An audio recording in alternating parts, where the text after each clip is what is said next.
ಒಳಾಂಗಣ. ಜಯಂತ ಕಾಯ್ಕಿಣಿ. ಹೊಸೂರಿನಲ್ಲಿ ತಾರೆದೋಣಿಯನ್ನು ಹತ್ತಿ ಗಂಗಾವಳಿ ನದಿಯನ್ನು ದಾಟಿ ಉರುವಳೆಯನ್ನು ಸಮೀಪಿಸುತ್ತಿದ್ದ ಭಗೀರಥ ಗಾಂವಕರರಿಗೆ ಹಠಾತ್ತನೆ ಎದುರಿನ ಉರುವಳೆ ಬೆಟ್ಟದ ಸೆರಗಿನಲ್ಲಿರುವ ತಮ್ಮ ಹೊಸಮನೆ ಸಂಜೆಯ ಕಿರಣಗಳಲ್ಲಿ ಎಂದಿಗಿಂತ ಹೆಚ್ಚು ಉಜ್ವಲವಾಗಿ ಕಂಡುಬಂದಿತು. ಹಂಚುಗಳು ಇನ್ನೂ ಕೆಂಪಾಗಿ, ಗೋಡೆಗಳು ಇನ್ನೂ ಚಂದವಾಗಿ, ಮೊಮ್ಮಗಳು ಕೆಲ ದಿನಗಳ ಹಿಂದಷ್ಟೇ ತಾನೇ ಕೈಯಾರೆ ಬಿಡಿಸಿ ಕಳಿಸಿದ್ದ ಹುಟ್ಟುಹಬ್ಬದ ಶುಭಾಶಯದ ಕಾರ್ಡಿನ ಮೇಲಿನ ಬಣ್ಣದ ಚಿತ್ರದ ಮನೆಯಂತೆಯೇ ಅದು ಮುದ್ದಾಗಿ ಕಂಗೊಳಿಸುತ್ತಿತ್ತು. ಆ ಚಿತ್ರದಲ್ಲಿ ಮನೆಯ ನೆತ್ತಿಯ ಮೇಲೆ ಕ್ರಯಾನ್ ಗೆರೆಗಳಲ್ಲಿ ನಗುತ್ತಿದ್ದ ಸೂರ್ಯ ಈಗ ಸ್ವಲ್ಪ ಆಚೆ ಗೋಕರ್ಣ ಮತ್ತು ಬಂಕಿಕೊಡ್ಲರ ನಡುವಿನ ದಿಕ್ಕಿನಲ್ಲಿ ಕಾಣದ ಕಡೆಯಲ್ಲಿ ಕಂತುತ್ತಿದ್ದಾನೆ. ಕಂತುವ ಮುನ್ನ ಈ ಗಂಗಾವಳಿಯ ನೀರಲ್ಲೂ ಸಾಕಷ್ಟು ರಂಗಿನಾಟ ಆಡುತ್ತಿದ್ದಾನೆ. ಎಡಬದಿಯಲ್ಲಿ ತುಸು ದೂರದಲ್ಲಿರುವ ಹೊಸೂರು ಬ್ರಿಡ್ಜಿನ ಮೇಲೆ ಹಾಯುತ್ತಿರುವ ಖಟಾರ ಬಸ್ಸುಗಳು ಈ ಹೊಂಬಣ್ಣದ ಲೇಪದಲ್ಲಿ ಲಕಲಕಿಸುತ್ತಿವೆ. ನಿವೃತ್ತಿಯ ನಂತರವೇ ಹಳೆಯ ಪುಟ್ಟ ಮಣ್ಣಿನ ಮನೆಯನ್ನು ಸವರಿ ಆ ಜಾಗದಲ್ಲಿಯೇ ಸ್ವಲ್ಪ ಪ್ರಶಸ್ತವಾಗಿ ಚಿರೆ ಕಲ್ಲುಗಳಲ್ಲಿ ಕಟ್ಟಿದ ಈ ಮನೆಯ ಪರೋಕ್ಷ ವಾಸ್ತುಶಿಲ್ಪಿ ಬೇರಾರೂ ಅಲ್ಲ, ಮೊಮ್ಮಗಳು ಚುಟ್ಟಿಯೇ ಅಂತ ಭಗೀರಥರು ದೃಢವಾಗಿ ಹೇಳಬಲ್ಲರು. ಯಾಕೆಂದರೆ ಆಕೆಯ ಪುಂಡಾಟ, ಬಾಲಲೀಲೆಗಳ ಚಲನವಲನ ಸಾಧ್ಯತೆಗಳನ್ನು ಊಹಿಸಿಕೊಂಡೇ ಭಗೀರಥ ಮತ್ತು ಅವರ ಪತ್ನಿ ನಿವೃತ್ತ ಶಿಕ್ಷಕಿ ನಿರ್ಮಲಕ್ಕ ಈ ಮನೆಯನ್ನು ಕಟ್ಟಿಸಿದ್ದರು. ಈ ಮುಸ್ಸಂಜೆಯ ಚಿನ್ನದ ಗಾಳಿಯಲ್ಲಿ ಕಂಗೊಳಿಸುತ್ತಿರುವ ಮನೆಯ ನೋಟದ ಈ ಸೊಬಗೆ ಬೇರೆ ಎಂದು ತಾನು ಬಿಡಿಸಿದ ಚಿತ್ರವನ್ನು ತಾನೇ ಮೈಮರೆತು ನೋಡುವ ಕಲಾವಿದನಂತೆ ನೋಡುತ್ತಿದ್ದ ಭಗೀರಥರಿಗೆ ಥಟ್ಟಂತ ಅಲೆಗೆ ದೋಣಿ ಅಲುಗಾಡಿ ಎದುರಿನ ಗುಡ್ಡವೇ ಮನೆಯ ಜೊತೆಗೆ ಕ್ಯಾಲೆಂಡರಿನ ಚಿತ್ರದಂತೆ ಓಲಾಡಿದಂತೆ ಕಂಡು ದೋಣಿಯ ಅಂಚನ್ನು ಗಟ್ಟಿಯಾಗಿ ಹಿಡಿದುಕೊಳ್ಳುತ್ತಾ ಅರೆ ಬಾಪ್ರೆ ಎಂದರು. ಚುಟ್ಟಿ ಇಲ್ಲಿ ಕುಂಟಪಿಲಿ ಆಡುತ್ತಾಳೆ. ಈ ತಾರಸಿಯಲ್ಲಿ ಕೂತು ಬಣ್ಣದ ಜುಟ್ಟಿನ ಹಕ್ಕಿಯನ್ನು ನೋಡುತ್ತಾ ಗಬಕ್ಕಂತ ಗಂಜಿಯ ತುತ್ತು ನುಂಗುತ್ತಾಳೆ. ಮಗ ಇಲ್ಲಿ ಕೂತು ತನ್ನ ಲ್ಯಾಪ್ಟಾಪ್ ಇಟ್ಟುಕೊಂಡು ತನ್ನ ಆಫೀಸ್ ಕೆಲಸವನ್ನು ಮಾಡುತ್ತಾನೆ. ಸೊಸಗು ಅವಳ ಲ್ಯಾಪ್ಟಾಪಿಗಂತೆ ಪ್ರತ್ಯೇಕ ಪ್ಲಗ್ ಪಾಯಿಂಟು. ಏಣಿ ಮೆಟ್ಟಲು ಅಥವಾ ತಾರಸಿ ಎಲ್ಲ ಕಡೆ ಚುಟ್ಟಿ ಭಾಗದ ಹಾಗೆ ಕಟಾಂಜನ. ಎಲ್ಲಿ ನಿಂತರೂ ಗಂಗಾವಳಿ ಕಾಣಬೇಕು. ಯಾವ ಕೋಣೆಯ ಕಿಟಕಿಯಿಂದಲೂ ಕಣ್ಣಿಗೆ ತಂಪಾಗುವಂತೆ ಚೂರಾದರೂ ಗಂಗಾವಳಿಯ ತಳುಕು ಬಳುಕು ಕಾಣಬೇಕು. ದೊಡ್ಡ ದೊಡ್ಡ ಕೋಣೆಯಂತೆ ಎಂತಕ್ಕೆ ಸಾಫ್ ಸಫಾಯಿ ಮಾಡದೆ ಸಾಯಬೇಕಾಗುವುದು ಎಂದು ನಿರ್ಮಲಕ್ಕ ಇಷ್ಟೇ ವರಾತ ತೆಗೆದರೂ ಪಾಪ ಮಕ್ಕಳು ಪಟ್ಟಣದಲ್ಲಿ ಬೆಂಕಿಪಟ್ಟಣದಲ್ಲಿ ಉಳಿತಾವೆ, ಇಲ್ಲಾದರೂ ಸ್ವಲ್ಪ ಕೈಕಾಲು ಚಾಚಿ ಉಸಿರಾಡಲಿ ಎಂದು ಹಠಕ್ಕೆ ಬಿದ್ದು ವಿಶಾಲ ಕೋಣೆಗಳನ್ನು ಕಿಟಕಿಗಳನ್ನು ಮಾಡಿಸಿದರು. ಕಿಟಕಿಗೆ ಪರದೆ ಬೇಕು ಎಂದು ನಿರ್ಮಲಕ್ಕ ಹಠ ಹಿಡಿದಾಗ ಇದೇನು ಯಕ್ಷಗಾನದ ರಂಗಸ್ಥಳವೋ, ತೆರೆಮೆರೆ ಕುಣಿತ ಮಾಡೋಕ್ಕೆ ಅಥವಾ ಟಿವಿಲಿ ಬರೋ ಮನೆನೋ ಎಂದರು. ನಿರ್ಮಲಕ್ಕ ಪಟ್ಟು ಬಿಡದೆ ಮಗನ ಮದುವೆಯಲ್ಲಿ ಬೀಗರು ಕೊಟ್ಟ ಪರದೆ ಸೆಟ್ಟು ಹಾಗೇ ಬಿದ್ದದೆ. ಅದರದೇ ಪಾಯ್ಜಾಮ ಪ್ರಕಾರ ಹೊಲ ಹಾಕ್ಕೊಂಡು ನಾವೇ ಹಾಕ್ಕೊಂಡ್ರಾಯ್ತು ಎಂದು ಬಿಟ್ಟಾಗ ಎಲ್ಲಿ ಬಣ್ಣದ ಹೂವಿನ ಪಾಯ್ಜಾಮ ಹಾಕಿಕೊಳ್ಳುವ ಪರಿಸ್ಥಿತಿ ಬಂದಿತೋ ಎಂದು ಹೆದರಿ ಭಗೀರಥರು ತಾವೇ ಸ್ಟೂಲ್ ಮೇಲೆ ನಿಂತು ಪರದೆ ಸಿಗಿಸಿದ್ದೂ ಆಯಿತು. ಇಲ್ಲೊಂದು ವಿಶೇಷವನ್ನು ಹೇಳಬೇಕು. ಯಾಕೋ ಏನೋ ನಿರ್ಮಲಕ್ಕ ಸಹಜವಾಗಿ ಏನಾದರೂ ಹೇಳಿದರೆ ವಾದ ಮಾಡುವ ಭಗೀರಥರು ಅದೇ ನಿರ್ಮಲಕ್ಕ ಓದುವ ಕನ್ನಡಕವನ್ನು ಹಾಕಿಕೊಂಡು ಏನಾದರೂ ಹೇಳಿದರೆ ಒಪ್ಪಿಕೊಂಡು ಬಿಡುತ್ತಿದ್ದರು. ಇದರ ಸೂಕ್ಷ್ಮ ಸುಳಿವು ಮನಗಂಡಿದ್ದ ನಿರ್ಮಲಕ್ಕ ತುಂಬ ಮಹತ್ವದ ನಿರ್ಣಯ ತೆಗೆದುಕೊಳ್ಳಬೇಕಾದ ಸಂದರ್ಭದಲ್ಲಿ ನಿರ್ವಿಕಾರವಾಗಿ ಕನ್ನಡಕ್ಕೆ ಏರಿಸಿಕೊಂಡು ಮಾತಿಗಿಳಿಯುತ್ತಿದ್ದರು. ಕನ್ನಡಕ ಹಾಕಿಕೊಂಡ ನಿರ್ಮಲಕ್ಕನ ನೋಟನ ಎದುರು ಭಗೀರಥರು ಶಸ್ತ್ರವನ್ನೇ ಮರೆತ ಯೋಧನಂತಾಗಿ ಶರಣಾಗಿ ಬಿಡುತ್ತಿದ್ದರು.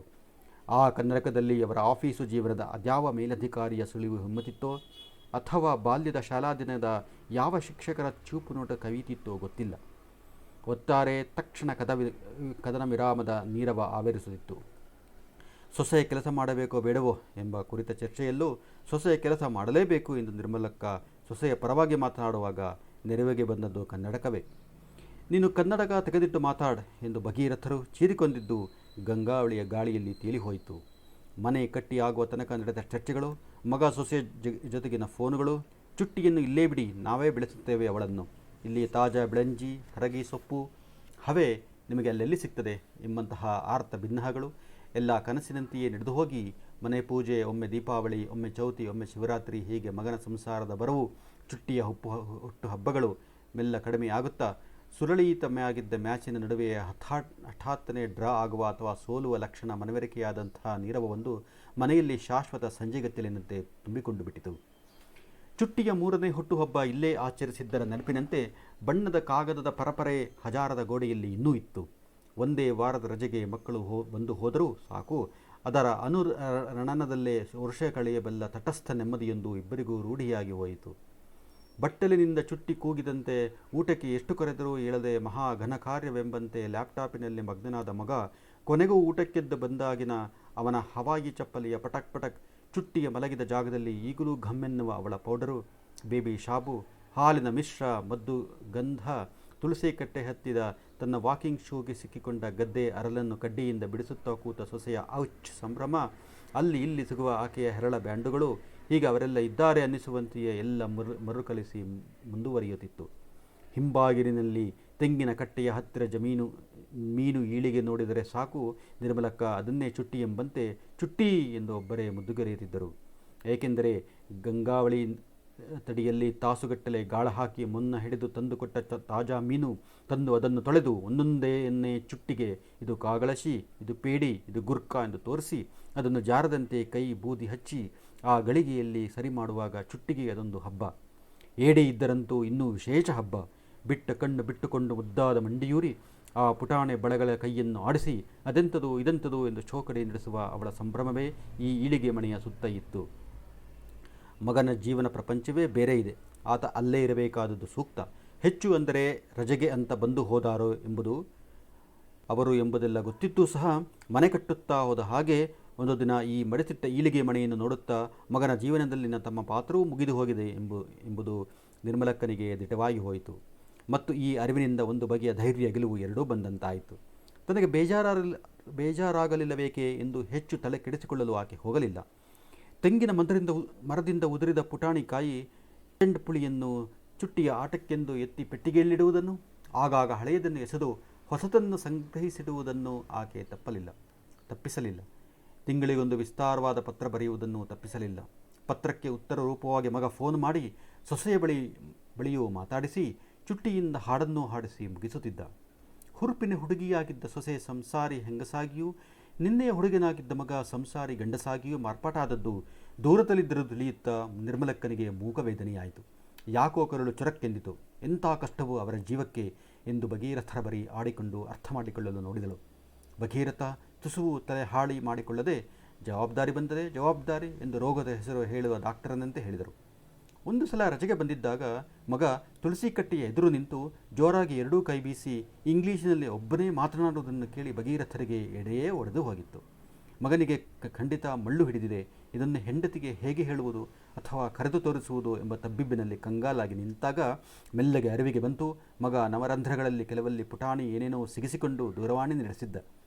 ದೂರದಲ್ಲಿದ್ದವರೊಡನೆ ಕೈಕಾಲು ಬೀಸಿ ಆವೇಶದಿಂದ ಜಗಳವಾಡಲು ಬರುವಂಥ ಈ ತಂತ್ರಜ್ಞಾನದ ಬಗ್ಗೆ ಅಭಿಮಾನ ಮೂಡಿದ ಆ ಕ್ಷಣದಲ್ಲಿ ಮಗನನ್ನು ಹುರಿದು ತಿನ್ನಲು ತಯಾರಾದ ಪ್ರಪಂಚವನ್ನು ಅವನ ಕೂಗಳತೆಯಲ್ಲೇ ಇದೆಯಲ್ಲ ಎಂದು ಕಾಳಜಿಯೂ ಆಯಿತು. ಇಂತಹ ಆಫೀಸ್ ಕಾಲುಗಳು ಬಂದಾಗಲೆಲ್ಲ ಮಗ ಮಾತಾಡುತ್ತಾ ಅಂಗಳದಿಂದ ಆಚೆ ಸ್ವಪ್ನದಲ್ಲಿ ನಡೆದವನಂತೆ ಸರಿದು ಎಲ್ಲೋ ಹೋಗಿ ತಲುಪುತ್ತಿದ್ದ ಮತ್ತು ನಂತರ ಗುಡ್ಡೆಗೆ ಹೋಗಿ ಬಂದವನಂತೆ ಮರಳುತ್ತಿದ್ದ.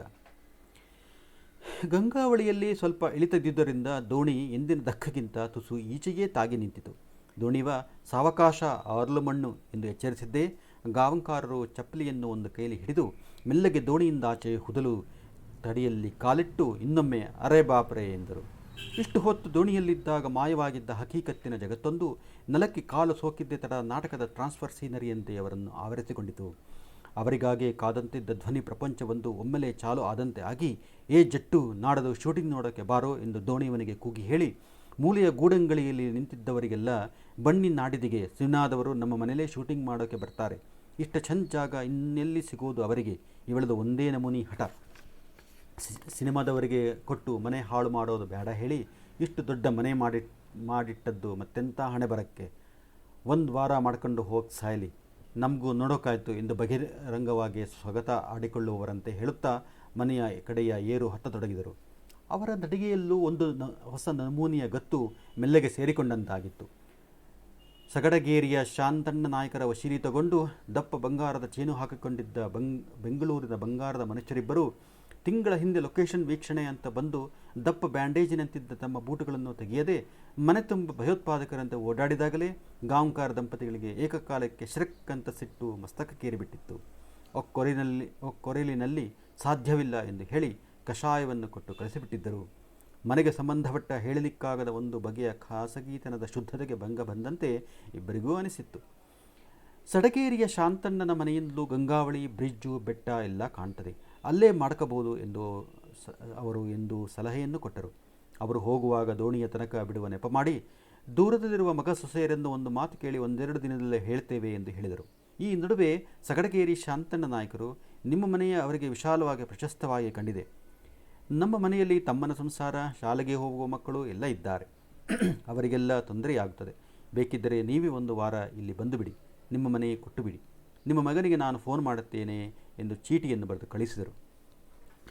ಮಗನ ಪ್ರಸ್ತಾಪ ಅಲ್ಲಿ ಬಂದಿದ್ದೆ ತಡ ಭಗೀರಥರಿಗೆ ಅವ ಯಾವ ಮಹಾಗೊಂಡೆ ನಾಯಕ, ಅವನೇನೆಂತ ಕೇಳುವುದು ಎಂದು ಮಗನ ಮೇಲೆ ಸಿಟ್ಟು ಬಂದು ನಿರ್ಮಲಕ್ಕನ ಕನ್ನಡಕವನ್ನು ಅವರ ಕೈಗೆ ಸಿಗದ ಹಾಗೆ ಹೊಲಿಗೆ ಮೆಷೀನಿನ ಡ್ರಾದಲ್ಲಿ ಅಡಗಿಸಿಟ್ಟು, ಖಾಲಿ ಮನೆ ಇದ್ದು ಬೇಜಾರು ಬಂದೋಗದೆ, ಒಂದು ವಾರ ಮನೆ ಗಜಿಬಿಜಿ ಆಗಲಿ ಬಿಡು, ಏನಾಗ್ತದೆ ನೋಡೇ ಬಿಡುವ, ನಾಳನೇ ಪರವಾನಗಿ ಕೊಟ್ಟು ಬಿಡ್ತೇನೆ ಎಂದು ನಿರ್ಮಲಕ್ಕನನ್ನು ಬಿಟ್ಟು ಮತ್ತೆಲ್ಲ ಕಡೆ ನೋಡುತ್ತಾ ಘೋಷಿಸಿಬಿಟ್ಟರು.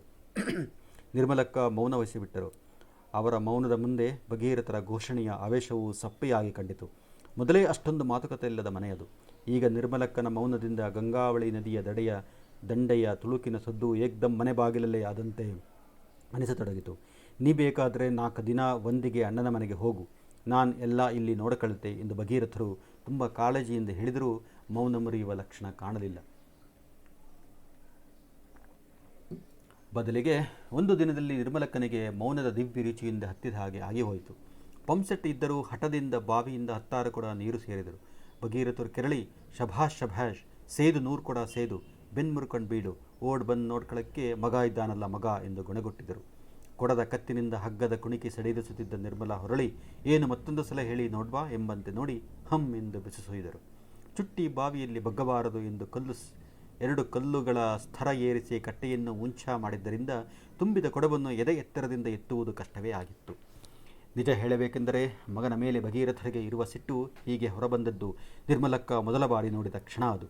ತನ್ನ ಮೌನದೊಳಗೆ ದುಮಿಸುತ್ತಿದ್ದ ಅಶಾಂತಿಯೂ ಸಹ ಮಗನ ಮೇಲೆಯಾಯಿತು ಎಂಬುದು ಆ ಕ್ಷಣದಲ್ಲಿ ಅವಳಿಗೆ ಅನಿಸಿ ಸಂಕಟವಾಗಿ ಹೋಯಿತು. ತಮ್ಮ ಜೀವನದಲ್ಲಿ ತಾವೆಂದೂ ಆಡಲಾರವು ಎಂದುಕೊಂಡ ಕೇವಲ ಸಿನಿಮಾ ಅಥವಾ ಟಿವಿಯಲ್ಲಿ ಕೇಳಿದ ಅಥವಾ ಬೇರೆಯರ ಬಾಯಿಯಲ್ಲಿ ಊಹಿಸಿಕೊಂಡ ಮಾತುಗಳು ಈಗ ತಮ್ಮ ಬಾಯಿಯಲ್ಲಿಯೇ ಬರುವ ಲಕ್ಷಣಗಳು ಕಂಡಂತಾಗಿ ಹತಾಶರಾದ ನಿರ್ಮಲಕ್ಕ, ಇದೊಂದು ಕೂಡ ಆ ಸೌತೆ ಒಳಗೆ ಹಾಕಿದ್ರೆ ಆಗತ್ತಿತ್ತು ಎಂದರು.